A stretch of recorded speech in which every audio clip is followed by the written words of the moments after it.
এদিকে গ্রেপ্তার বাগদা পঞ্চায়েত সমিতির প্রাক্তন সভাপতি গোপাল রায়। শুক্রবার সকালে তাকে গ্রেপ্তার করেছে বাগদা থানার পুলিশ। গোপাল রায় তাকে গ্রেপ্তারের খবর সামনে আসছে। বাগদা পঞ্চায়েত সমিতির প্রাক্তন সভাপতি, তার গ্রেপ্তারের খবর। যে ছবি দেখাচ্ছি আপনাদের কি, গোপাল রায় ইনি হচ্ছেন বাগদা পঞ্চায়েত সমিতির প্রাক্তন সভাপতি, যাকে ইতিমধ্যেই গ্রেপ্তার করা হয়েছে।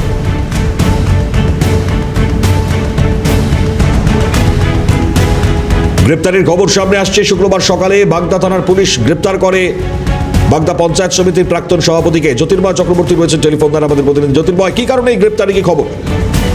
দেখো, বাগদা পঞ্চায়েত সমিতির প্রাক্তন সভাপতি তথা বর্তমান পঞ্চায়েত সমিতির সদস্য গোপাল রায়কে কিন্তু বাগদা থানার পুলিশ গ্রেপ্তার করেছে। আজকে সকালেই গ্রেপ্তার করেছে। যেটা জানা গিয়েছে, অতীতে তার বিরুদ্ধে বেশ কিছু মামলা ছিল।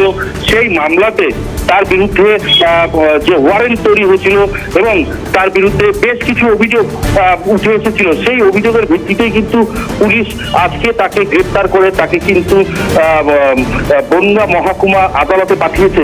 দেখো, তোমাকে বলি, এই গোপাল রায় বাগদা পঞ্চায়েত সমিতির সভাপতি যখন ছিলেন, পরবর্তীকালে তাকে সভাপতি পদ থেকে সরিয়ে দেওয়া হয়েছিল।